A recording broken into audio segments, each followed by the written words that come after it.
Le thème de l'enseignement aujourd'hui, c'est le travail missionnaire. Si l'église primitive, l'église du 1er siècle, était influent, c'est parce qu'en fait, ils avaient l'esprit missionnaire. Amen. Ce qui a fait la particularité de la première église, l'église du 1er siècle, c'est parce que c'était une église missionnaire. Actes chapitre 11, 19 à 23. On va aussi prendre Luc chapitre 10.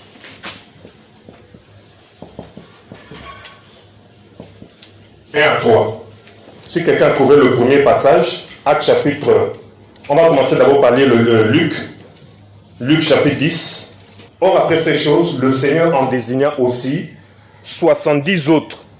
Et il les envoya. 70 autres. Et il les envoya 2 à 2.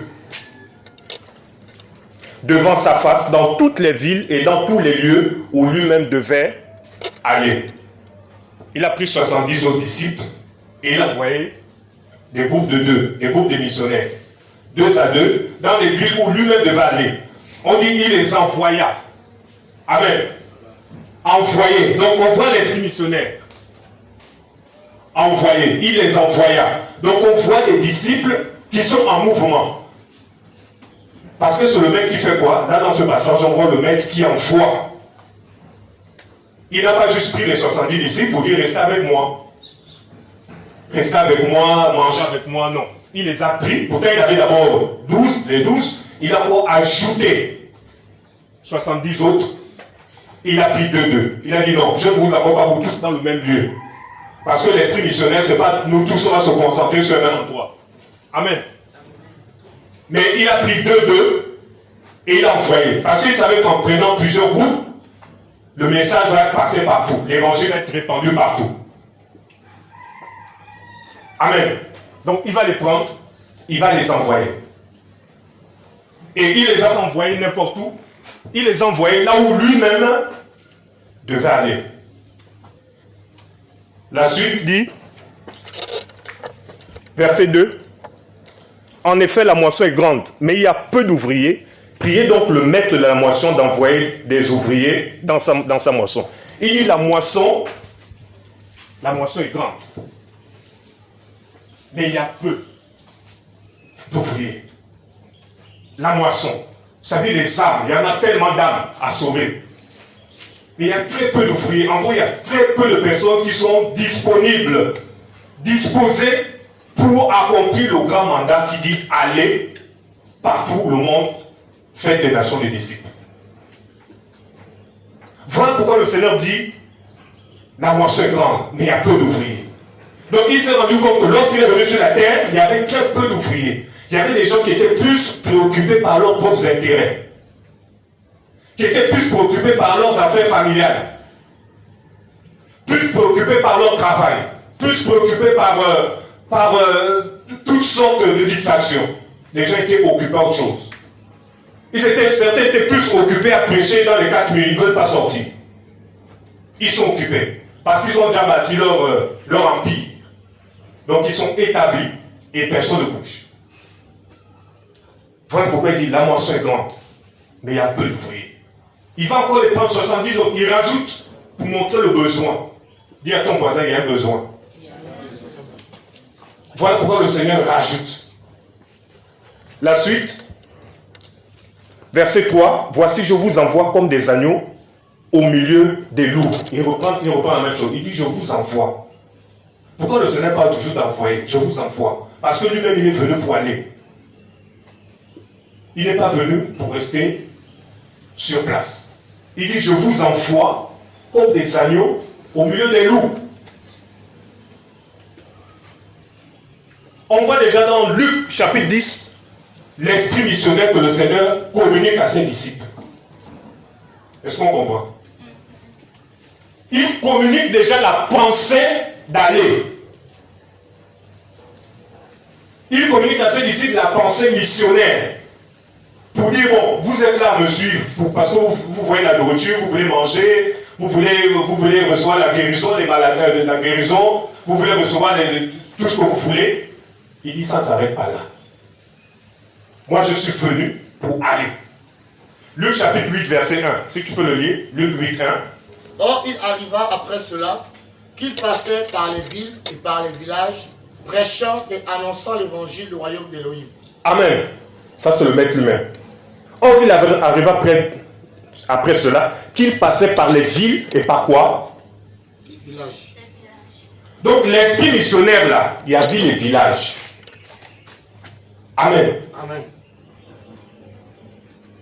Il passait par les villes et par les villages.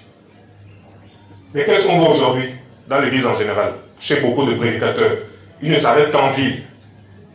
Parce qu'il y a tout, l'activité économique, ça marche, il y a l'argent, il y a tout, il y a le business. Au village, personne ne va. Alors que quand tu as la pensée missionnaire, c'est ville et village. Celui qui n'a pas la pensée missionnaire, il va se limiter au village. Non, moi, j'aime pas les villes. Moi, je préfère les villages. Alors que le Seigneur ne t'a même pas forcément dit d'aller dans un village. À moins qu'il t'ait donné une mission spécifique là-bas. Mais il y en a qui ont catégoriquement fait le choix en disant non, moi c'est village, ville, là-bas, je ne suis pas dans vos choses. Dis à ton voisin, ce n'est pas l'esprit missionnaire. Donc dans ce passage, la Bible dit après cela, il passait par les villes et par les villages, prêchant et annonçant la bonne nouvelle. Donc il n'était pas sur place, il avançait. Pendant qu'il marchait, il annonçait. Partout où il passait.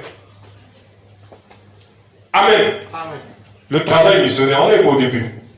Parce qu'il faut d'abord montrer comment le maître lui-même avait déjà cet esprit missionnaire. Avait déjà cette pensée missionnaire. De ville en ville, de village en village. Amen. Amen. On va lire le passage, Actes chapitre 11, 19 à 23. Ceux qui avaient été dispersés par la tribulation survenue à cause de Stéphanos allèrent jusqu'en Phénicie, dans l'île de Chypre et à Antioche, en allant prêcher la parole. Vous savez que l'église de Jérusalem était persécutée. Il y a eu la persécution, parce que l'église était beaucoup centrée du côté de Jérusalem. Le Seigneur a permis la persécution, pour que les gens aient l'esprit missionnaire. Parce que sans la persécution, certainement, personne n'aurait bougé. Donc il y a des situations que le Seigneur peut permettre pour nous secouer. Vous vous dites, bon, écoutez, vous êtes tous sur place, allez. Un petit combat, une persécution, allez, vous vous dispersez, tout ça, et chacun commence à bouger. Jérusalem, l'église de Jérusalem, il y avait une persécution. Tous se sont dispersés, excepté les apôtres. Ils sont restés.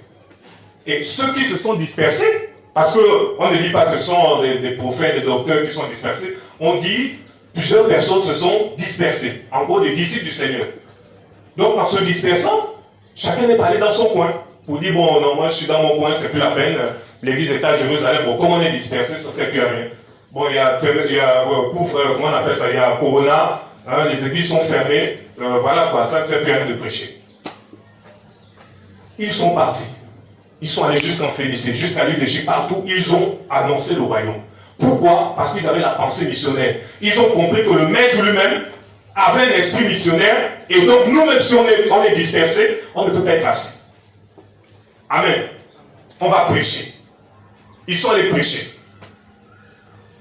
Ils sont allés prêcher partout. Il y en a qui prêchaient que les Juifs, mais il y a eu d'autres qui se sont assemblés avec eux, qui ont prêché aussi aux Grecs. Et c'est comme ça que va naître plusieurs églises. Vous savez, l'église d'Antioche, c'était l'une de, on va dire même la première église locale où il y avait un mélange, c'est-à-dire des Juifs convertis et les prosélytes. Les prosélytes, c'était des personnes, des païens, qui acceptaient la foi, on va dire la foi juive, qui se convertissaient. Donc c'était un mélange là, des païens convertis et des juifs chrétiens. Donc il y avait ce mélange. Parce que les juifs, eux, ils prêchaient beaucoup plus aux juifs. Mais le Seigneur leur a montré que non. Ce que moi je veux là, c'est de toucher tout le monde. Amen. Amen. On l'a vu premièrement avec les Samaritains, dans Actes chapitre 8. Après on le voit aussi avec Corneille, par rapport aux nations. Donc le Seigneur voulait montrer aux Juifs que moi je tends la main maintenant aux nations. Je tends la main à tout le monde. Il faut que vous veniez. Ils ont été dispersés. Ils sont allés prêcher. Plusieurs ont été convertis. Ils ont prêché le royaume. Et lorsque ceux qui étaient à Jérusalem ont entendu ce qui s'est passé, parce qu'ils étaient un peu surpris que, mais comment ça se fait que même dans certaines villes païennes, ils ont entendu qu'il y a même les gens des nations qui se sont convertis. Et qu'est-ce qu'ils ont fait? ils vont envoyer qui? Barnabas, pour aller s'enquérir de la situation, pour voir véritablement si c'est l'esprit du Seigneur qui agit. Et quand Barnabas arrive, il constate que lui, effectivement, il y a eu un grand travail qui s'est fait. Il constate effectivement que oui, c'est l'esprit du Seigneur qui est là. Et voilà comment Barnabas va aller si loin, à Tarse, pour aller prendre qui? Paul. Pour venir continuer le travail maintenant, pour bâtir, pour enseigner. Barnabas ne s'est pas arrêté là pour dire non, c'est moi qui vais vous enseigner. Il reconnaissait la grâce des uns des autres. Il a appelé qui? Paul, Shaoul, qui est venu, qui a continué le travail. Amen. Amen.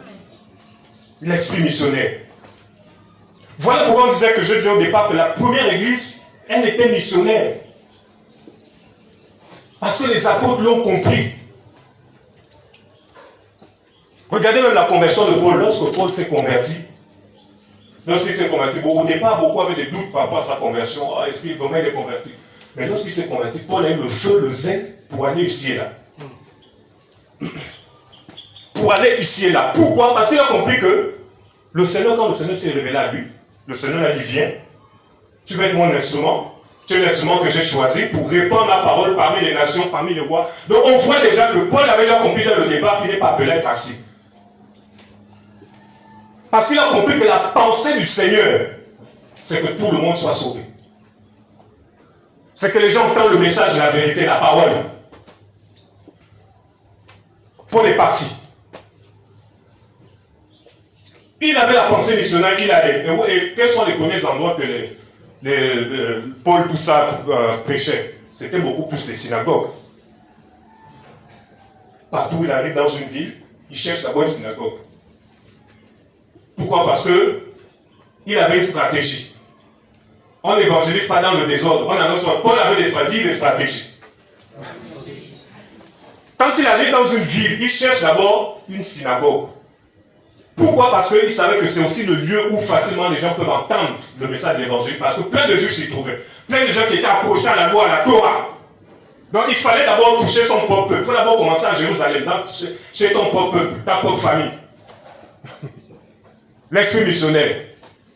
Il est parti. Il cherchait des synagogues. Là où il voit une synagogue, il va y prêcher. L'esprit missionnaire. Partout où il passait. Il profitait quand il y avait le Shabbat, parce que c'est pendant le Shabbat, les Juifs se réunissent. Donc il va pendant le Shabbat, il prend la parole, il parle. Pourquoi? Il avait pour objectif de démontrer aux Juifs que Yeshua est le Messie. Donc dans sa pensée missionnaire, il voyait non seulement son propre peuple, mais il voyait aussi qui? Les nations. Donc tu ne vois pas seulement ton propre peuple, mais tu peux voir aussi les autres. Tu ne vas pas seulement te limiter à voir ta propre famille, mais tu peux voir aussi les autres. Ça veut dire que même dans ta propre famille, tu peux commencer un travail. Dans ta propre famille, un travail missionnaire dans ta propre famille. Ensuite, tu peux aller chez les autres. Est-ce qu'on suit? Amen. Voilà les stratégies que Paul avait. Il allait dans les synagogues, il prêchait. Certains étaient touchés. Il était même beaucoup plus combattu par les Juifs, son propre peuple. Comment dire, on n'est jamais prophète chez soi. Il avait des stratégies. Et après, parfois, ils allaient, comme il dit, à un moment, quand il prêche aux Juifs, à un moment, il dit, bon, écoutez, vous ne voulez pas la parole, ben moi, je me tourne vers les nations, eux, au moins, ils vont écouter. Donc, il avait plusieurs champs. Il ne prêchait pas à la volée comme ça. Il n'allait pas n'importe où, n'importe comment, non. Il avait des stratégies. Il arrive quelque part, il voit qu'il y a une synagogue, là, il fonce. Parce qu'il avait l'esprit missionnaire. Il avait des techniques d'approche par rapport au peuple avec qui il était en face. On appelle ça, je peux dire, la sensibilité culturelle. Ça veut dire que lorsqu'il était face aux Juifs, c'était pas la même manière qu'il prêchait face, par exemple, aux païens. Ou bien aux Grecs. Vous allez remarquer, si vous lisez bien les Écritures, vous allez remarquer quand il est souvent devant les Juifs, Paul aimait toujours parler de l'histoire d'Israël. Il parlait toujours de l'histoire d'Israël, comment le Seigneur les a délivrés depuis l'Égypte jusqu'à l'arrivée du Messie. Pourquoi? Parce qu'il savait que les Juifs connaissaient la Torah. Les Juifs connaissaient leur histoire. Donc pour les avoir, il fallait que l'apôtre Paul leur démontre que par l'histoire qu'ils connaissent, le Messie dont ils entendent parler, c'est lui le Sauveur. Donc on voit que dans sa technique d'approche, dans son esprit missionnaire, il vient confronter les Juifs, il vient leur parler de leur propre histoire, l'histoire juive, en leur faisant comprendre que Yeshua est le Messie. Ça, c'est quand il allait auprès des synagogues. Il parlait toujours de ça. Il faisait tout son témoignage. Donc ça dit que même dans ton propre témoignage, tu peux amener les gens à la foi. Paul parlait toujours de son témoignage parce que tu sais d'où le Seigneur t'a sorti. Il parlait de son témoignage. Il racontait, lisait les actes des apôtres, il raconte toujours ce que le Seigneur a fait. Voilà, j'ai vu lumière, machin, tout ça, il raconte toujours, parce qu'il sait que son témoignage-là peut avoir un impact. Ça, c'était une technique d'approche quand il est face aux Juifs. Mais vous allez remarquer maintenant, quand il était face, par exemple, à Athènes, face aux philosophes d'Athènes, c'était différent. Il a prêché aux Juifs, ils n'ont pas saisi. Quand il va maintenant chez les païens, les philosophes, si vous lisez dans Actes chapitre 17, quand il arrive à Athènes, il faut des philosophes. Et vous allez voir remarquer que lorsqu'il parlait aux philosophes, lorsqu'il prêchait aux philosophes, il ne commençait pas forcément à parler de l'histoire d'Israël, parce qu'eux ne connaissaient pas cette affaire. Ils ne connaissaient pas l'histoire d'Israël, tout ça. Donc, il n'a pas voulu les prendre à partir de là. Les philosophes, les philosophes à l'époque, là, eux, c'était toujours dans le raisonnement, dans la réflexion, dans toutes ces choses. Et quand Paul arrivait, quand il n'est pas dans une synagogue, il décide d'aller dans un agora, dans la place publique. Ça veut dire que dans l'esprit missionnaire, il n'y a pas qu'à aller dans les endroits clos. Tu peux aller dans les endroits ouverts. Amen. Amen. Il ne s'est pas limité qu'aux synagogues, mais Paul allait où? Dans les agoras. Est-ce qu'on peut prendre Actes chapitre 17? Tu penses qu'on a le passage où il parle d'agora, non? La référence. Actes chapitre 17. Il dit, en effet, il discutait donc dans quoi? La synagogue avec qui? Les Juifs. Et les craignants Dieu. Et les craignants Elohim. Voilà, et les craignants Dieu, les craignants Elohim. C'est-à-dire les païens qui avaient accepté un peu tout ce qui est juif. Voilà, les prosélytes. Donc on dit ici, il discutait donc dans la synagogue avec les Juifs et les hommes adorateurs, et chaque jour sur l'agora, avec ceux qui s'y rencontraient. Donc est-ce que vous voyez les deux endroits? Il allait non seulement dans les synagogues, mais il allait aussi dans les agoras. Les agoras à l'époque, un agora, la fin de l'agora, c'était le centre d'Athènes, dans la Grèce antique. L'agora, en fait, c'était des places publiques où les gens se retrouvaient pour débattre. Il y avait des grands marchés aussi dans l'agora. C'était une espèce de, comment on peut dire, jamais là, des trucs populaires à l'époque de la Grèce antique. Amen. C'était des endroits publics. Donc les philosophes venaient dans ces lieux, ils avaient leurs disciples qui enseignaient aussi. Ils avaient mis leurs petits tablets et tout. Ils enseignaient les gens, voilà, les doctrines des philosophes, toutes ces choses. Donc c'était ça qui se passait dans l'agora. C'était un lieu bouillant, une activité économique très forte. C'était là où les gens venaient pour débattre. Ok, bon, allons à l'agora, là, on va parler, on va discuter. Donc Paul, quand il a fini dans les synagogues avec les Juifs, il vient maintenant dans la place publique. Il vient maintenant dans l'agora pour rencontrer les personnes. C'est comme ça qu'il va trouver justement ces philosophes en question qui vont être étonnés pour dire, mais lui, qu'est-ce qu'il vient? C'est quoi ces divinités étrangères là? Pourtant, Paul parlait certainement à côté. Bon, comme eux, les philosophes enseignaient leurs disciples, ils ont certainement entendu des choses étranges. Résurrection, machin, Jésus revient bientôt, tout ça. Donc, ils ont été un peu certainement choqués. Donc, il est venu dans l'agora, la place publique. Parce que c'était ça sa stratégie. Dans les synagogues, mais aussi dans la place publique, dans les marchés. S'il va dans un endroit où il n'y a pas de synagogue, qu'est-ce qu'il fait? Il va dans un marché. On l'a vu à Lystre. Lorsqu'il arrive dans la ville de Lystre, la Bible dit qu'il a trouvé qu'il n'y avait pas de synagogue, puisqu'il n'y avait pas assez de juifs.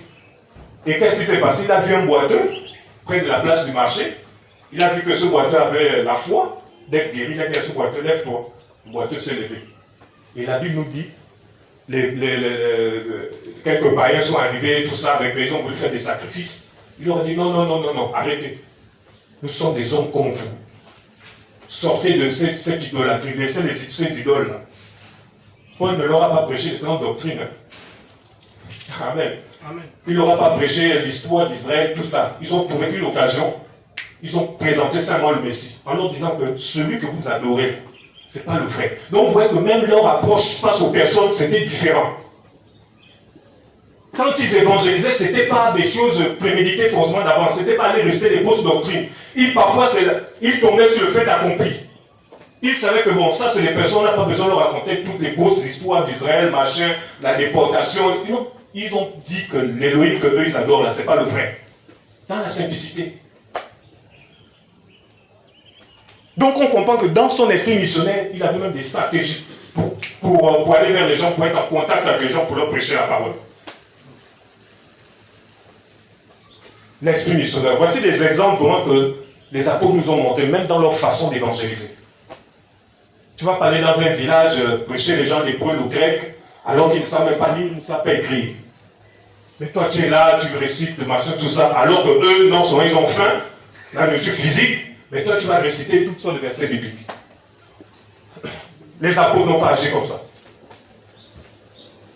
Amen. Amen. La mission. 1 Pierre chapitre 2 verset 9. On va voir les différents types de missions. 1 Pierre 2 9 nous dit que nous sommes appelés à annoncer les vertus de celui qui nous a appelés des ténèbres à son admirable lumière. Quand on parle des différents types de missions, il faut savoir premièrement que tous les chrétiens sont des missionnaires. Amen. Tu es missionnaire, je suis missionnaire. Nous sommes tous des missionnaires parce qu'on obéit à un ordre. Le mandat, aller par toutes les nations, prêcher la bonne nouvelle. Le grand mandat, le Seigneur nous a tous envoyés. Dans 1 Pierre 2 9, il nous dit que nous devons annoncer les vertus de celui qui nous a appelés des ténèbres à la lumière. Donc la première mission concerne tout le monde. Le premier type de mission là, ça concerne tout le monde. Ça concerne la vie du chrétien dans le quotidien. Nous sommes des missionnaires en permanence. Amen. Les différents types de missions.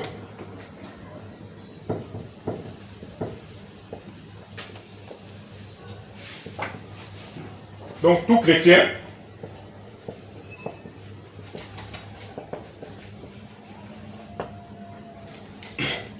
est missionnaire. Donc ce premier type de mission concerne notre vie quotidienne. Tous les jours, on est appelé à témoigner de lui. On est appelé à parler de lui. Donc partout où tu es, en principe, normalement tu es en mission.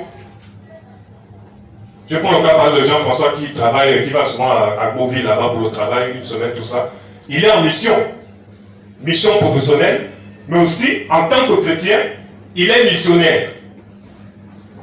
Amen. Même si tu vas en vacances quelque part, mais tu es toujours en mission. Bon, je m'avais passé 2 semaines de vacances, mais tu parlais pendant les 2 semaines de vacances, là, le Seigneur t'amène des âmes. Hein? T'amènes des personnes malades, des personnes qui ont des problèmes en souffrance, tu seras obligé de prier pour eux. Donc, puisque c'est le Seigneur qui établit notre calendrier. Tu peux dire au frère, bon, je m'en vais en vacances pour quelques jours, mais un disciple du Seigneur doit être prêt. Parce qu'il a l'esprit missionnaire, c'est que tout peut t'arriver. Donc le premier type de mission concerne tous les chrétiens dans le quotidien. Nous sommes des missionnaires au quotidien. Voilà pourquoi la Bible nous dit, lorsque nous sommes face aux païens, tout ça, nous devons manifester, nous devons avoir un bon comportement, refléter la gloire du Seigneur. Donc c'est une mission. Quand tu es dans ton lieu de travail, tu es en mission. Tu es un ambassadeur du royaume du Seigneur dans ton lieu de travail, dans ton école. Est-ce qu'on comprend le premier type de mission? C'est important. Quand on parle du travail missionnaire, là, ce n'est pas seulement les ministères, tout ça, machin. Ça concerne d'abord tout le monde. Dans le premier type de mission, tous les chrétiens, nous sommes missionnaires. Tu vas acheter du pain quelque part sur le boutiquier, tu es missionnaire. Tu peux croiser des choses, des gens qui sont malades, qui viennent vers toi pour entendre la parole. Amen. Est-ce qu'on a compris ce type de mission? On est tous missionnaires. Parce qu'on est appelé à être en contact avec les gens tous les jours. La vie d'un homme, c'est une vie de relation. On est toujours avec des gens au travail. Partout où on est, il y a toujours des gens avec nous. On ne manque jamais de parler de l'évangile. Donc nous sommes des missionnaires. Nous sommes des ambassadeurs. Nous sommes appelés pour amener les gens à la réconciliation avec le Seigneur. Donc n'oublions pas, frères et sœurs, ce type de mission. Parce que quand on va en mission, N'oubliez pas, c'est pour ça que je suis en train de parler des différentes, pour qu'on ne se perde pas. pour qu'on ne se mélange pas. Pour que chacun puisse savoir que, même si on ne m'a pas envoyé en mission, même si un frère refuse de partir avec moi, mais tu dois te dire que tu es missionnaire. Même si tu es seul chez toi, tu es missionnaire. Est-ce qu'on comprend? Amen. Voilà, pour qu'il n'y ait pas de bagarre. Oh, tu es parti seul, tu ne m'as pas appelé, pourquoi? Mais je t'appelle alors que toi tu es missionnaire, moi je suis missionnaire. On est tous missionnaires. Voici le premier type de mission. Amen. Ça concerne le quotidien chaque jour. Et le deuxième type de mission, là il s'agit maintenant des missions spécifiques. Je vais parler des missions spécifiques. Ça veut dire, le Seigneur peut appeler quelqu'un au milieu de nous, par rapport à une charge, par rapport à une vision claire, par rapport à une mission spécifique. Il dit, bon, papa Nanguin, je t'appelle pour une, par exemple, à Korogo là-bas. Il te dit ce que tu dois faire. Il te met avec une vision, une charge. Il te dit, bon, mets en place par exemple une organisation pour t'occuper des veuves, des orphelins, des pauvres, tout ça, machin. Va à Korogo, va dans tel, va faire même 6 mois là-bas. J'ai besoin que tu prêches là-bas. Comme Paul faisait d'abord son propre peuple, sa propre ethnie, son propre peuple, il le faisait. Voilà, maintenant, papa Nanguin a vraiment reçu la chose claire, ce que le Seigneur lui a dit. Une mission, ça c'est une mission spécifique. Amen. Il a reçu des choses claires et personne ne peut l'empêcher. Une mission spécifique ou encore une mission organisée. Là, les choses sont claires de la part du Seigneur. Le Seigneur dit, va à Korogo. J'ai besoin de toi là-bas. J'ai besoin que tu mettes en place telle chose. Une espèce de truc pour s'occuper de tel, de ça, de ci, de ça. Pour t'occuper de telle ethnie là-bas. Va le faire. Pour implanter les petites assemblées là-bas, les gens qui sont touchés. Va le faire. Là, c'est une mission spécifique. Est-ce qu'on comprend? Mission spécifique. Je prends un peu par exemple mon cas, mon témoignage quand je suis au Gabon. Après, par exemple, j'aime prendre les exemples pour qu'on comprenne mieux. Après, par exemple, 10 ans dans l'œuvre, j'ai demandé à ceux que j'ai reçu clairement des choses de la part du Seigneur, par rapport à une vision claire. Bien en sachant que j'étais avec l'église du Gabon, on a beaucoup œuvré ensemble. Mais à un moment, comme il y a un temps pour tout, parce que le Seigneur, c'est un égoïne de temps, il m'a donné une vision claire.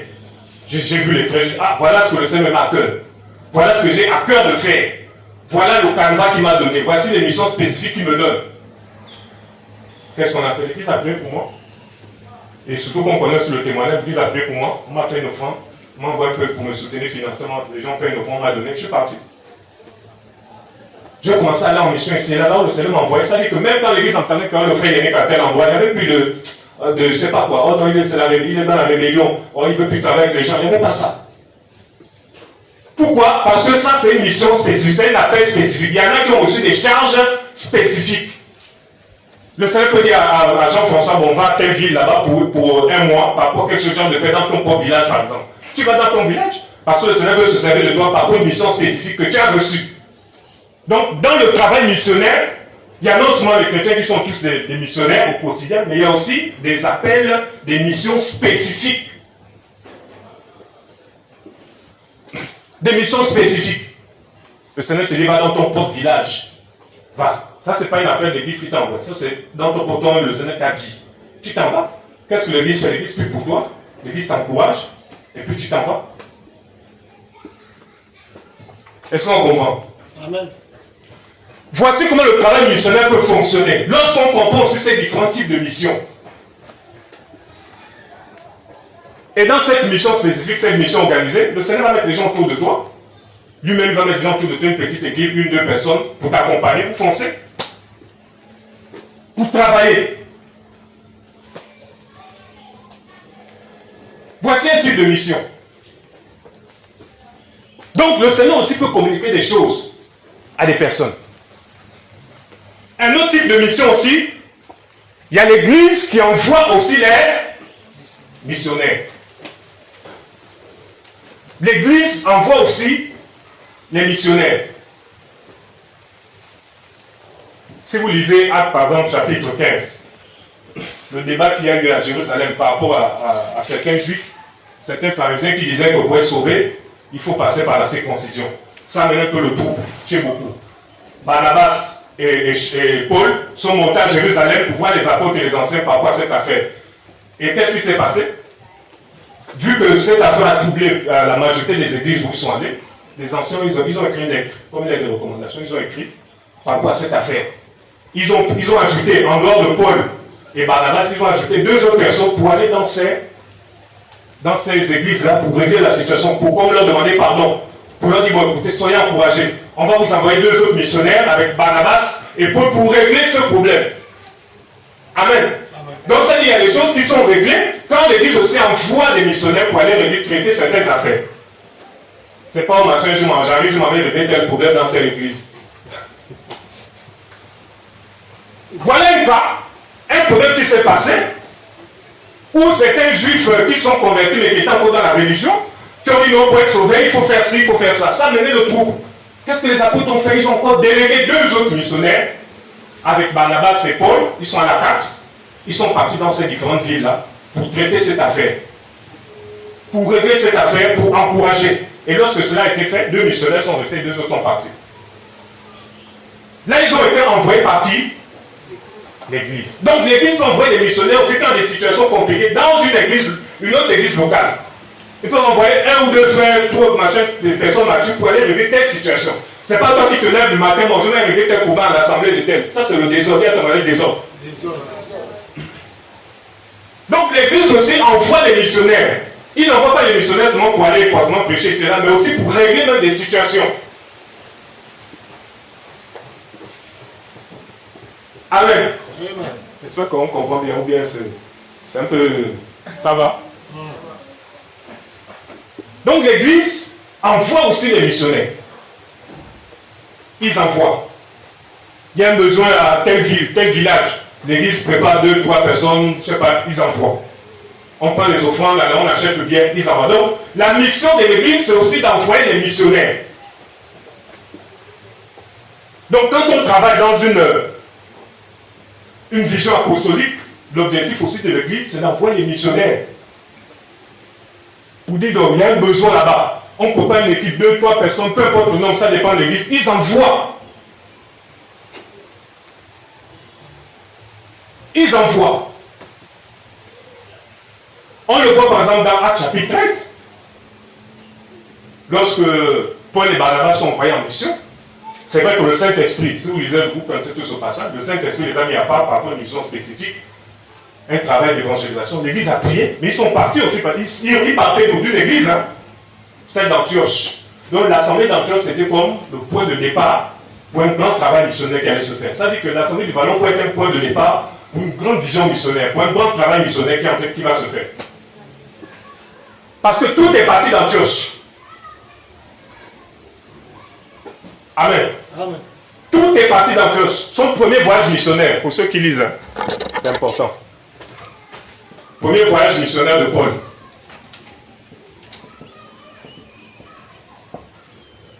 Ça va de Actes chapitre 13 jusqu'à Actes chapitre 15 au verset 36. On ne va pas le lire, hein. Ça c'est pour ceux qui lisent. Si vous lisez tous ces passages, vous allez voir que ça parle vraiment de la mission, comment ils ont travaillé. Donc voilà là, le premier voyage missionnaire.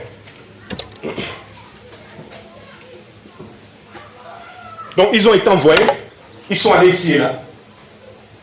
Ils sont allés dans une région, ils ont commencé d'abord par l'île de Chypre, une île, ils sont allés là-bas, ils ont prêché la parole. Ils ont annoncé le royaume.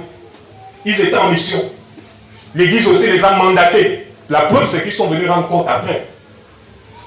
Ils sont venus rendre compte de la mission, de ce que le Seigneur a pu faire. Parce que quand l'église aussi te mandate, il faut rendre compte. Ce que le Seigneur a pu faire. Ils sont allés. Ils sont allés même dans certaines villes où des autorités, comme le proconsul, étaient touchés par la parole.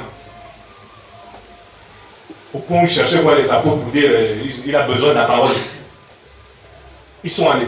Donc vous comprenez que même les autorités peuvent être vous cherchant vous appeler. Parce qu'ils veulent entendre le message de l'évangile. On l'a vu à Paphos avec le proconsul. Il a appelé, il a entendu l'évangile. Donc ce type de mission, l'église envoie. Et l'autre type de mission, des missionnaires, ce sont maintenant les ministères qui envoient aussi des missionnaires. Apôtres, prophètes, docteurs, des ministères, ils envoient aussi. Amen. Paul dit, je crois, 1 Timothée 4, 1 Timothée 3, 1 à 3. Donc là, on voit les ministères maintenant qui envoient aussi des missionnaires. Les apôtres, prophètes, tout ça. 1 Thessaloniciens 3 plutôt, excuse-moi. C'est 1 Thessaloniciens 3, 1 à 3, oui. Donc, tu vois, ils disent quoi? Nous avons envoyé qui? Timothée, pour vous affermir, pour vous encourager. On voit les ministères, Paul lui-même qui est ce ministère pour celui qui envoie. On va aussi prendre 1 Timothée, 2 Timothée plutôt, chapitre 4, verset 12. J'ai aussi envoyé, ça c'est Paul, j'ai aussi envoyé Tychique à Éphèse. Donc on voit aussi ces missionnaires qui sont envoyés par des ministères. L'Église peut par exemple dire aussi, les ministères, les ministères peuvent par exemple dire aussi, bon, tel frère Jean-Marie, on t'envoie, je sais pas, en Chine pour, voilà, pour une œuvre là-bas. Tel frère, est-ce que tu es prêt pour aller dans tel pays? Aucun on t'envoie. Donc les ministères envoient aussi. Voilà pourquoi Paul pourrait dire à Timothée, j'ai envoyé Tychique à Éphèse. Dans Tite aussi, il va dire, je t'ai laissé en Crète, afin que tu mettes en ordre ce qui est réglé. Donc les ministères aussi envoient en mission. Vous voyez, c'est ça, quand on parle du travail missionnaire, là, ça consiste en tout ça. Les ministères aussi envoient en mission. Et c'est tout à fait biblique, c'est tout à fait normal. Ok, donc on a compris un peu les différents types de missions. Donc la vision de l'Église, que ce soit une Église locale ou une Église universelle, c'est une vision missionnaire. Et qu'est-ce qui consiste, quand on parle du travail missionnaire, quelles sont les tâches fondamentales du travail missionnaire? C'est-à-dire, qu'est-ce qui constitue le travail missionnaire? Il y a 3 choses. Il y a l'évangélisation. Le travail missionnaire là, est constitué de 3 choses. Il y a l'évangélisation, il y a la formation des nouveaux disciples, et il y a les implantations des assemblées ou des églises.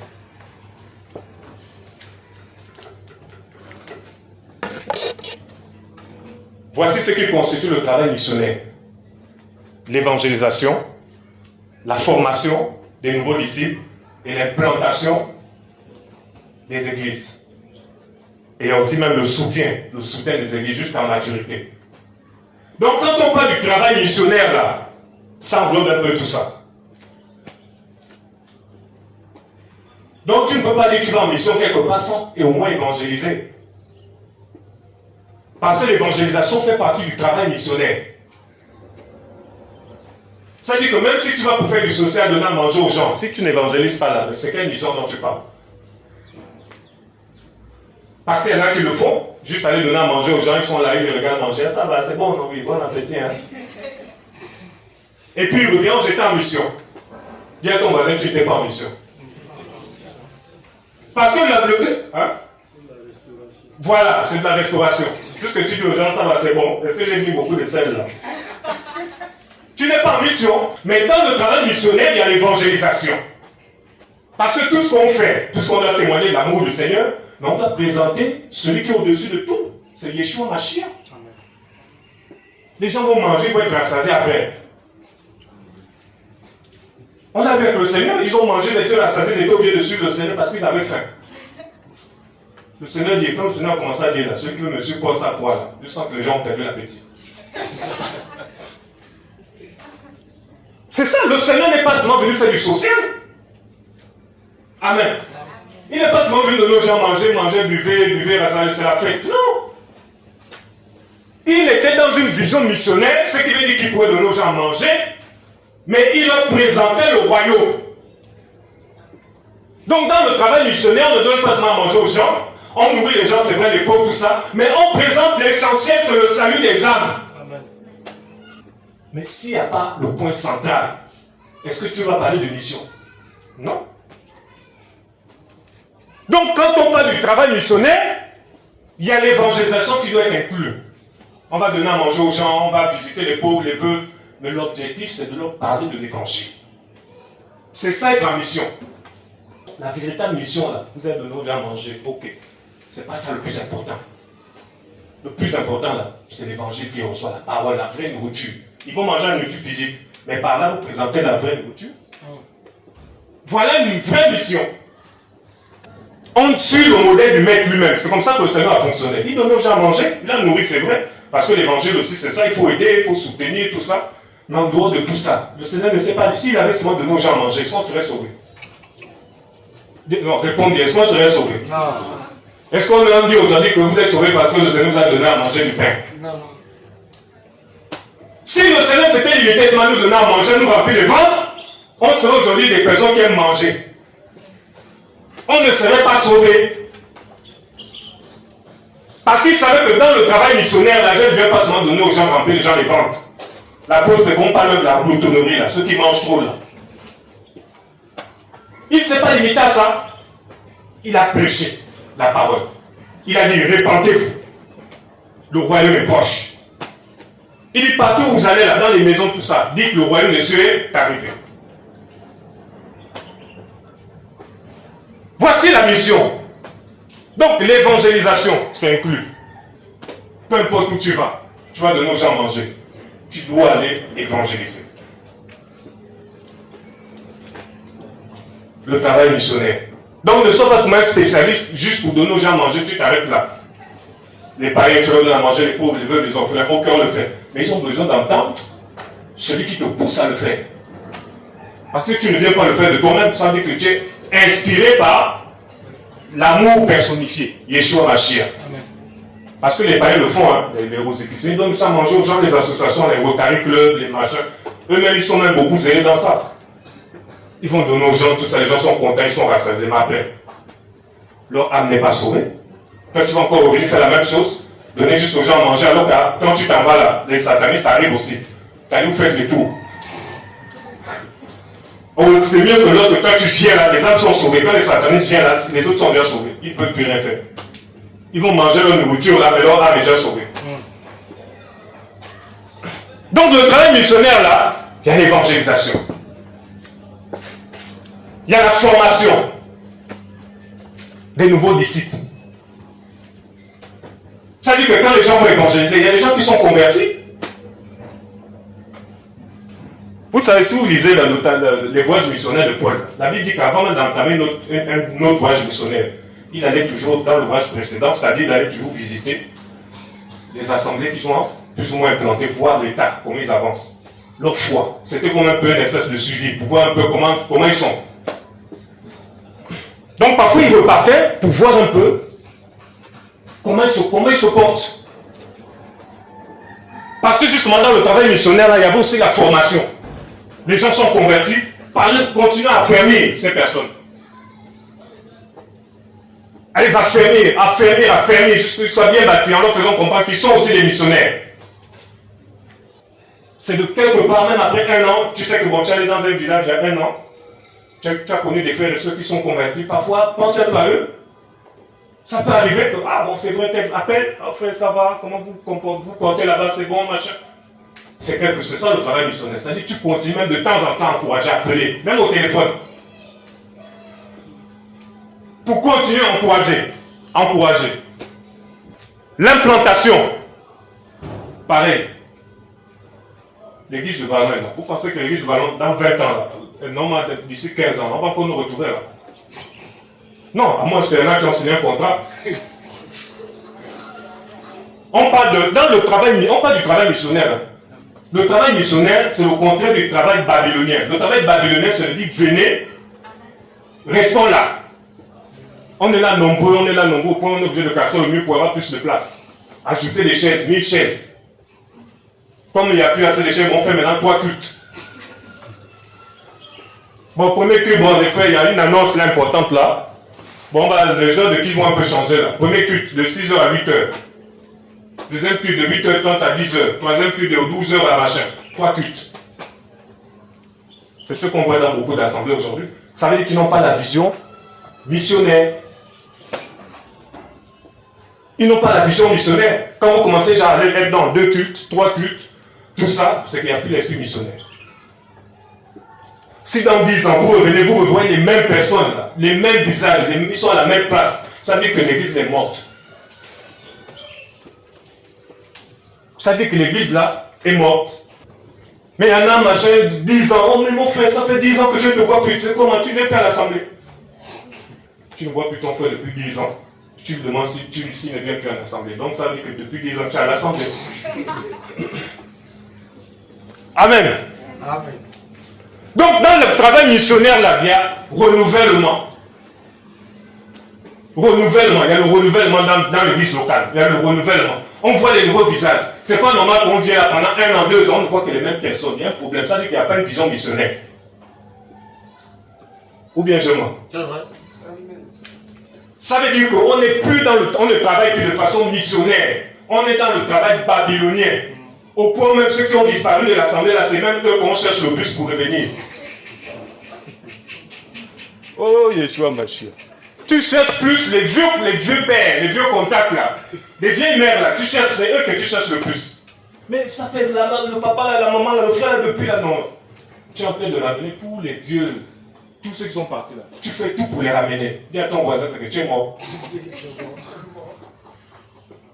Je ne sais pas si on comprend. Amen, amen, amen. Que le Seigneur nous aide. On cherche plus nos anciens amis. Amen. On n'est plus dans la vision missionnaire. On cherche plus nos anciens frères et soeurs qui nous ont laissés, qui nous ont abandonnés. C'est eux, on court derrière eux tous les jours. Mes frères, viens à l'assemblée, on ne te voit plus. Et quand on est triste, oh, le frère, la soeur est partie. Oh, le frère est parti. On a même la nostalgie des temps passés. Et à l'époque, quand on faisait ça, c'était bien. Dis à ton voisin, tu es encore en arrière. Tu es encore en arrière. Non, à l'époque, on faisait ça. Ah non, c'était bien. On n'est plus à l'époque. Dis à ton voisin, aujourd'hui. Aujourd'hui, là, c'est pour avancer, c'est pour dire quelles sont les nouvelles stratégies. Le Seigneur ne travaille pas comme il a fait hier. Il change. Il veut nous amener dans un travail missionnaire. Donc, la mission de l'église, au travail de l'église, là, il y a l'évangélisation, c'est important.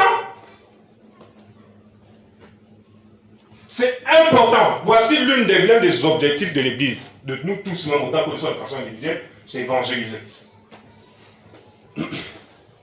Travail missionnaire.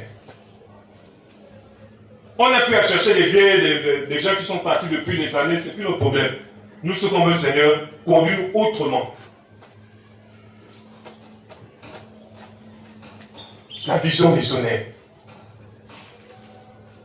Ça veut dire que c'est ça que je disais qu'en tant que chrétien, puisque nous sommes tous des missionnaires, pour l'évangélisation, on n'a pas besoin de te motiver, va évangéliser, mais c'est ton quotidien. Ça doit être notre quotidien. Puisqu'on n'évangélise pas forcément dehors, il y en a qui évangélisent dans leur propre famille, il y en a qui vont visiter, qui vont dans les hôpitaux, tout ça. Ça doit être notre quotidien. Voilà pourquoi quand vous évangélisez, vous n'avez pas forcément retrouvé vous tous au même endroit. Vous êtes dispatchés.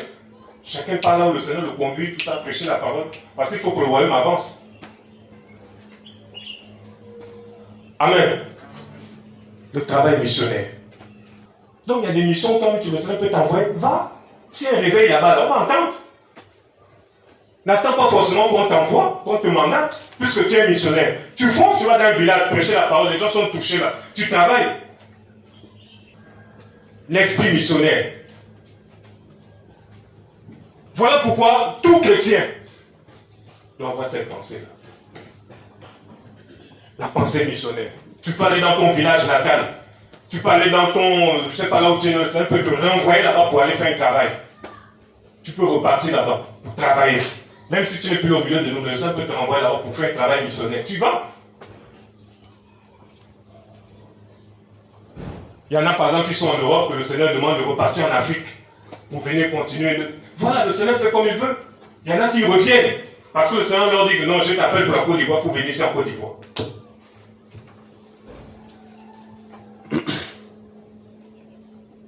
Le travail missionnaire. Donc voilà, frères et sœurs, quand on parle du travail missionnaire, c'est sur tous les fronts. On ne se prend plus la tête. Il y a des assemblées ici et là, on peut les encourager. Ce ne sont pas des assemblées qui travaillent par exemple avec nous. Maintenant, si tu es l'assemblée, bon, tu veux t'en occuper, tu veux gérer ça toi-même, il faut gérer, c'est ton problème. On t'abandonne avec ton royaume. Parce que là, pour que l'église avance, là, il faut travailler avec ceux qui ont la pensée missionnaire. Ceux qui n'ont pas la pensée missionnaire, là, je vous assure, il faut vous séparer d'eux. Ils peuvent vous amener dans le trou. Il peut vous communiquer l'esprit babylonien. Parce que quand tu travailles dans la pensée missionnaire, il n'y aura pas de compétition. Il n'y aura pas de jalousie. Il n'y aura pas, bon, tiens là-bas, moi aussi je te montre que je mange aussi. Il n'y a plus ça. On entend, oh bon, tel frère et machin, il est en train de mettre le feu là-bas dans tel village. On est content, on bénit le Seigneur. Moi je ne vois pas pourquoi souvent il y a souvent des compétitions, en général dans l'église, des jalousies, parfois, mais je ne sais pas quoi. Nous sommes des serviteurs inutiles. Qu'est-ce que tu as mérité? Est-ce que tu mérites même toutes ces grâces que le Seigneur te donne? Souvent je me pose des questions, je dis, mais Seigneur, on est orgueilleux. Tu sors du monde, le Seigneur t'a pris de la boue. Tu méritais la mort. Maintenant que tu prêches un peu à l'onction, tu deviens orgueilleux. Moi, je ne comprends pas. Que le Seigneur nous aide. Alors que l'église missionnaire, regardez, lisez bien les actes des apôtres là. Eux, ils s'encourageaient. Il n'y avait pas de jalousie. Hein. Il n'y avait pas de secte, ils s'encourageaient. Même quand il y a eu le désaccord entre Paul et Barnabas, vous savez, avant d'entamer la deuxième missionnaire, il y avait un désaccord entre Paul et Barnabas par rapport au voyage missionnaire. Barnabas a voulu amener Jean-Marc en mission. Paul n'était pas d'accord. Il a dit non. Il ne faut pas amener le gars là. La première mission, il nous a abandonné, il est reparti à Jérusalem. Ils se sont séparés. Mais quand ils se sont séparés, ce n'est pas la division. Hein. C'était le plan du Seigneur. Paul a pris Silas, il est parti. Barnabas a pris Jean-Marc, ils sont partis. Chacun allait dans un terrain. Ils ont continué à travailler. Jusque dans la suite, on les voit ensemble. Donc, tu vois que même dans les désaccords, là, ils avaient toute la pensée missionnaire, ils étaient toujours ensemble. Mais si dans nos désaccords, là, ok, non, ah bon, hein, moi aussi, je sais pas. Les disciples travaillaient dans l'unité, frères et sœurs. Il y avait l'harmonie. Oh là là. Quand ils vont en mission comme ça, l'église est mandat, ils viennent faire le compte rendu. Ils disent voilà comment les choses sont passées, voilà ce que le Seigneur a fait. La Bible dit que ça a apporté la joie à ceux qui les écoutaient. C'est ça le but du témoignage. Quand tu rencontres, c'est pour encourager, pour dire waouh, Seigneur, j'aimerais y aller. Ils sont venus, ils encourageaient. Pourtant, Paul, là, il avait reçu un appel. Mais Paul venait rendre compte. Pourtant, il avait reçu un appel du Seigneur. Il pouvait être orgueilleux pour dire écoutez, c'est moi, c'est moi. Mais les Paul venait rendre compte. Même quand ils sont allés à la mission à Chypre, il y avait Paul et Barnabas. Barnabas, c'était comme celui qui était devant, parce que Chypre était la ville natale de Barnabas. Il était juste d'origine de Chypre. Mais quand ils sont allés, au départ, on parle d'abord de Barnabas, après on parle de Paul. C'est comme si c'était Barnabas qui menait un peu les devants, parce que c'est sa ville natale. Mais il n'y avait pas de concurrence. Il n'y avait pas de guéguerre. Et voilà comment il y avait le fou. Les gens étaient convertis, les gens étaient touchés. Il n'y avait pas de concurrence. À part les orgueilleux qui abandonnaient Paul parfois. Non, voilà, tel a dit tellement abandonné, tout ça. Mais le travail continue. Donc ils avaient cette pensée missionnaire. Dans une vision missionnaire, il n'y a pas de concurrence. Il n'y a pas de guerre. Amen. Amen. Est-ce que ça va? Amen. Il n'y a pas de guerre, dis à ton voisin, il n'y a pas de guerre. Parce que l'objectif, c'est le salut des âmes. Quand tu fais la guerre, ça veut dire que c'est pour toi ces âmes-là. Ce n'est pas toi. Le travail missionnaire. Et c'est ce qui manque vraiment à la Côte d'Ivoire. Il faut qu'on ait cette vision missionnaire. Je vous dis, hein, on a trop été religieux. On est là, chacun se bat, moi c'est moi qui prêche. Non, non, il faut que je te démontre tout ça. Là. Ça, c'est plus la vision missionnaire. Ça, c'est une vision de bagarre. Ça, c'est une vision de bagarre. Non, je vais te montrer, je vais te montrer, je vais te montrer. Dis à ton voisin, tu veux me montrer quoi? Oh Yahweh. La vision missionnaire. C'est de dire, ah bon frère Jean-François, tout ça, il y a un truc il y a une œuvre qui a commencé dans le village. Est-ce que ça te dit faire 3 jours là-bas en restant encouragé? Parce que la mission forme. Le but de la mission aussi, c'est de se former. Est-ce que tu peux aller encourager les faire 3 jours là-bas? Il n'y a pas de souci, il s'en va. L'église paye le billet, tout ça. Alors on ne donne pas à manger, tout ça. Il s'en va, puisque même les apôtres étaient soutenus financièrement lors de leur mission. Il s'en va, il va. Ça va permettre à ceux que les gens ne se passent pas leur temps à se regarder dans les yeux, se battre, chercher à prendre tout ça, parce qu'on a la pensée missionnaire. Ah bon frère, il y a ceux qui sont invités là-bas, tout ça, machin. Est-ce que tu peux aller les visiter là-bas? Ok, tu t'en vas. Mais quand on n'a pas la pensée missionnaire, là, on oublie les autres. Hein. On n'est que là nous-mêmes. On a plus de pensée ailleurs. On oublie même qu'il y a tant d'assemblées locales là. On n'a pas la tête là-bas. On est préoccupé ici. Alors qu'il y a telle assemblée locale, telle assemblée, on n'a pas le temps. Nous, c'est ici. Quand il y a la pensée missionnaire, on pense aux autres. Amen. Parce qu'on peut se dire qu'ils peuvent aussi avoir besoin des uns, des autres. Comme le frère qui disait aller à l'assemblée, c'est pas moi. Petit bassin. Voilà, petit bassin. Ils en ont aussi besoin d'être encouragés. Est-ce qu'on a dit forcément, bon, va? Il allait. Lisons un peu par exemple.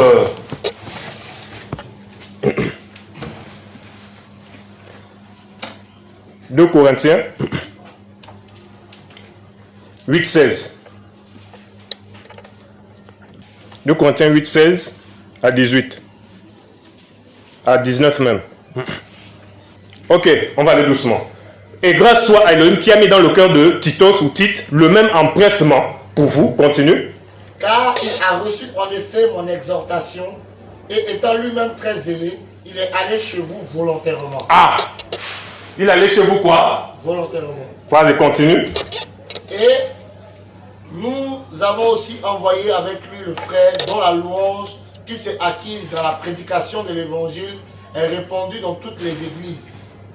Et non seulement cela, mais il a été aussi désigné par le vote des églises pour être notre compagnon de voyage pour cette grâce qui est administrée par nous à la gloire du Seigneur même et selon l'ardeur de notre zèle.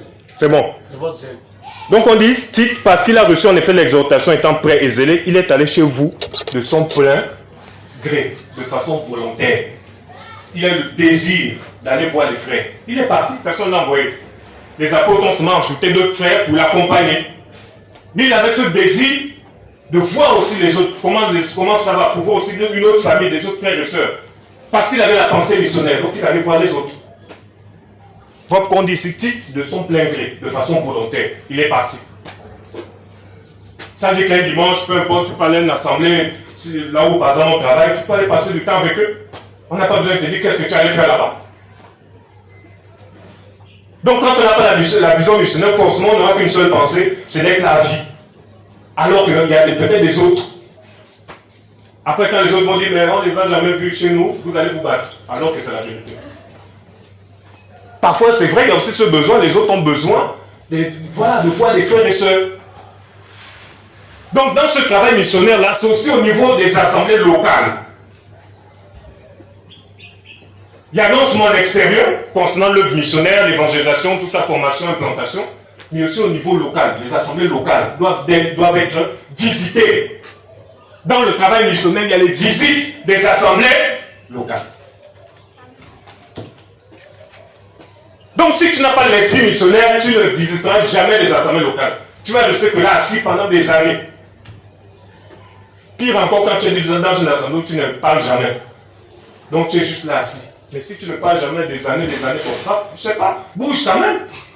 La bouche est fermée, mais le corps en mouvement, ça peut aller. Maintenant, souvent ta bouche est fermée, ton corps est fermé, bon, tu deviens maintenant congelé, je ne sais pas.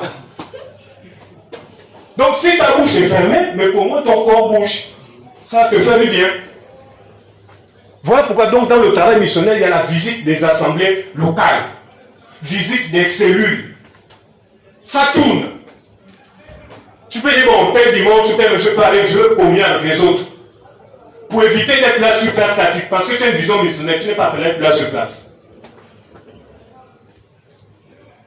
Ou bien? Amen, amen. Ah Seigneur, aide-nous. Ça dit que normalement, l'assemblée du Vallon qui est là, il est censé avoir d'autres églises locales, même dans les environs. Rien que la zone du Vallon. Ça dit que ceux qui sont du Vallon sont censés évangéliser leur périmètre. C'est ça l'objectif. Ils sont censés évangéliser leur périmètre. Ils sont censés bouger. Au point où il y a des nouvelles personnes qui se convertissent, ben, ils peuvent venir ici puisque c'est l'endroit le plus proche. S'il n'y a pas d'endroit où se réunir, ils peuvent se réunir ici. Si quelqu'un maintenant est touché, il a ouvert sa maison. Gloire au Seigneur. Le travail missionnaire. Ah, frères et sœurs, c'est biblique, hein, tout ce qui est dit. C'est dans la Bible. Je ne suis pas en train de dire des choses selon. C'est dans la Bible. Allez vous-même vérifier. Amen, amen, amen. Et je le dis aussi par expérience de ce qu'on a vécu. J'ai vu aussi comment les autres ont travaillé de là où je viens. C'est aussi important de raconter les expériences que j'ai vues. comment les autres ont travaillé, parce qu'on a vu aussi. On n'a pas seulement enseigné, mais on a vu.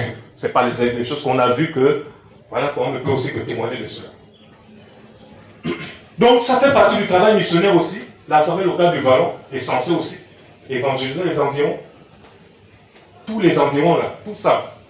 Pas pour dire aux gens, venez ici. Pour amener les gens dans le royaume. Maintenant, si les gens veulent communier, on peut dire, ils peuvent venir ici, il n'y a pas de problème. Mais c'est ça le travail missionnaire. Où on n'a pas besoin forcément de dire aux gens, bon, allons évangéliser, allons évangéliser. Certains peuvent se décider eux-mêmes d'y aller. Si tu es timide, tu peux appeler, contacter un frère ou une soeur qui est plus machin, vous allez ensemble. Le travail missionnaire. Tu peux aller dans des endroits, parce que lorsque Paul évangélisait, la Bible nous dit partir dans des endroits où l'évangile, Christ n'avait pas été annoncé. Donc il partait dans des endroits où il n'y avait pas la parole, où l'évangile n'était pas annoncé, il partait. Donc ça veut dire que tu peux aussi aller dans des endroits comme ça, où il n'y a jamais eu l'évangile, personne et les missionnaires n'y vont pas. Toi tu peux dire, bon je m'en vais. Par curiosité aussi, je m'en vais dans telle ville de Côte d'Ivoire, machin, je m'en vais au fin fond là-bas à la frontière de quoi. Tu t'en vas. Tu vas. Si le Seigneur t'envoie. Parce qu'il y a des missions, le Seigneur te parle clairement, il te dit va. Comme on a fait avec Paul. Là. La Bible dit que Paul a eu une vision. Il a vu un Macédonien venir le supplier. Il a dit, est-ce que tu peux venir, secours-nous. La Bible dit que Paul a su que là, il y avait un besoin d'évangélisation là-bas. Donc c'est le Seigneur qui l'appelait. Par une vision. Il voit un Macédonien. Le Macédonien vient et secours-nous. Il a la vision claire. Donc la mission de la Macédoine, là, c'était suite à une vision qu'il a reçue. Il est parti. Pareil pour Philippe. Le Seigneur dit va. De la route qui mène de Jérusalem à Gaza, il y a quelqu'un qui va passer là, va prêcher. Philippe a reçu clairement l'appel par rapport à l'unique éthiopien, il est parti. Donc tu vois qu'ils étaient à l'écoute. Tu peux être là, le Seigneur te dit, tel Jean-Marie, va au marché tel, va crier. Il s'en va. Va à tel endroit. Maman Théi, va à tel endroit. Va à tel endroit. Par exemple, dans un hôpital. Tac, elle va, elle prêche. Tu vois, non? Tu prêches. Donc, dans le travail missionnaire, le Seigneur même aussi peut te communiquer lui-même des choses. Tu dis, va à tel endroit. Et là, il y aura le fruit. Donc, il y a des missions, c'est le Seigneur vraiment lui-même qui t'a parlé clairement. Tu fonces. Si c'est lui qui t'a parlé, là, il y aura forcément du fruit. Même si les gens s'opposent, tu vas faire quoi là-bas, c'est dangereux, tout ça. Mais c'est par le fruit qu'on voit si vraiment c'est le Seigneur qui t'a envoyé. On voit le fruit. Ah, frères et sœurs.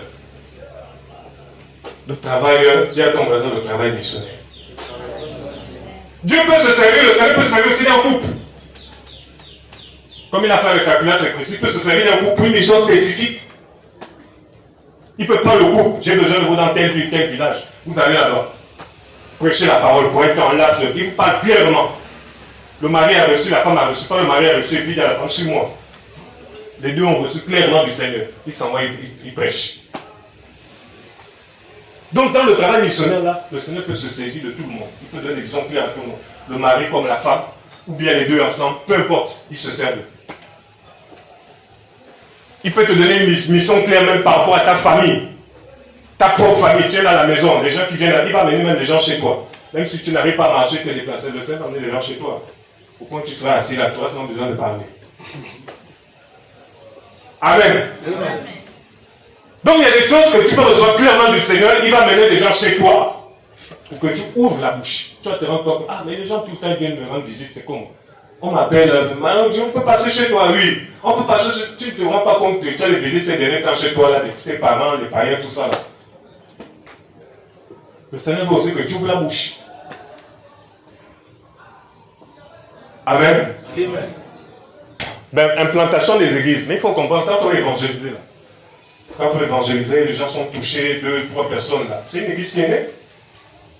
Quand on parle implanter les assemblées, c'est continuer ce travail missionnaire là, la formation. Les gens sont bâtis.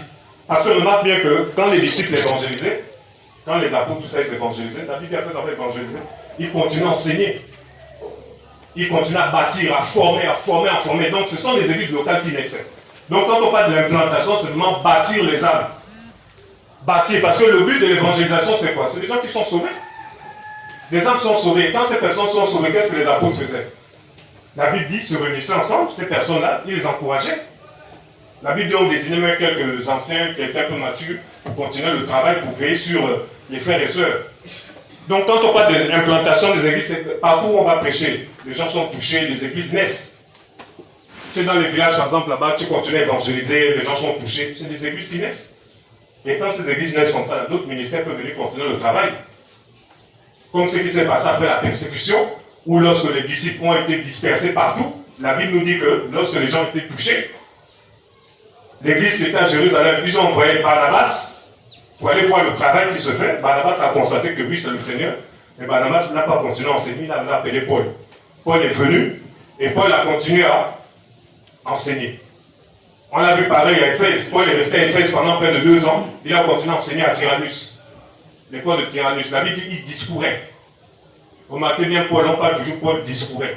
Quand on parle de discourir, là, discourir en fait c'est donner son temps à l'enseignement. Et c'est aussi donner son temps à répondre aux questions des gens. C'est ça qu'on appelle discourir. Donc Paul, parfois il discourait, c'est-à-dire il prenait du temps. Au point même certains ne supportaient pas la haine qui était au 3e étage, il est tombé là parce que Paul enseignait toute la nuit. Il est tombé au sol et il ne pouvait pas tenir. Parce que les apôtres, ils se donnaient, ils discouraient. Discourir, là, ça veut dire de se donner. Donner du temps à l'enseignement, donner du temps à répondre aux questions des gens. C'est comme ça qu'eux, ils bâtissaient les gens. Eux, ils passaient leur temps à discourir. Ils se donnaient, ils se donnaient, ils se donnaient. Les gens étaient bâtis. Amen. Amen. C'est bon, tu as un peu compris? Oui. Voilà, donc c'est un peu ça au niveau de l'implantation. Parce qu'on voit les disciples, comment ils se donnaient. Ce n'était pas juste un seul voyage missionnaire qu'ils faisaient, mais ils y allaient de temps en temps. Ils se donnaient. Quand ils ne peuvent pas se déplacer, ils envoyaient d'autres personnes. Pour moins s'assurer que l'église avance, les gens continuent à grandir. Donc Paul était là, parfois il discourait, il parlait, il répondait aux questions des gens, il faisait tout pour convaincre ses auditeurs, surtout les juifs, pour qu'ils reconnaissent que Yeshua est le Messie. Donc les assemblées étaient implantées, ici et là, partout. Il y avait eu un grand travail. Hein. Si les apôtres n'avaient pas bougé, je pense que l'église ne serait pas telle qu'elle est aujourd'hui. L'évangile ne serait pas venu jusqu'à nous. Mais si ça arrivait jusqu'à nous, c'est parce qu'il y avait un travail missionnaire. Et vous allez remarquer même que même les apôtres, les disciples, dans leur travail missionnaire, c'est rare qu'ils faisaient des programmes. Hein. Des trucs, grande campagne, croisade, évangélisation, venez, miracle, guérison. C'était rare. Eux, ils allaient plus vers les gens. Eux, ils ne faisaient pas les trucs pour dire aux gens, venez, miracle, guérison, si tu as des problèmes, viens à cette croisade, si tu as des soucis, besoin d'argent, tout ça là. Eux, ils ne faisaient pas ça. Hein. Ils allaient vers les gens. L'esprit missionnaire, là, c'est nous qui allons. On s'en va vers les gens. Ce n'est pas les gens qui viennent vers nous, c'est nous qui allons vers les gens. Voilà comment le travail missionnaire se faisait. Ils y allaient. Parce que le Seigneur a dit d'aller. Il n'a pas dit dites aux gens venez. Il a dit allez. Et nous aujourd'hui on a dit qu'est-ce qu'on fait? Venez. On met les affiches. Grande croisade avec le bishop tel, miracle, guérison à gogo. Si tu as des problèmes, c'est chez moi. Si tu as des soucis, c'est chez moi. Venez. On passe à LLA, comment on appelle? Béni TV là. Les femmes là, quand elles font les annonces là, tu es même dépassé. Le grand prophète de ma chair. Ceci, viens ma soeur. Tu as un problème d'enfant? Viens. Tu as un problème de ceci? Viens. Tu as un problème de machin? Viens. Et une grande croisade qui t'attend. Les apôtres n'ont pas fait ça. Eux, ils sont allés. Ils ont dit non, on s'en va. Vous sortez là, vous-même vous partez. Amen. Est-ce qu'on peut bénir le Seigneur? Il est du cœur. Seigneur, nous te bénissons, Seigneur, nous te rendons grâce, Adonai. Donne-nous, Seigneur, d'être des véritables missionnaires, Seigneur. Nous voulons, Seigneur, aller, nous voulons parler de toi, nous voulons témoigner de toi, Seigneur. Nous avons véritablement besoin de toi, Seigneur. Aide-nous, Seigneur Adonai. Oh Yahweh des armées, Seigneur. Merci pour ta parole.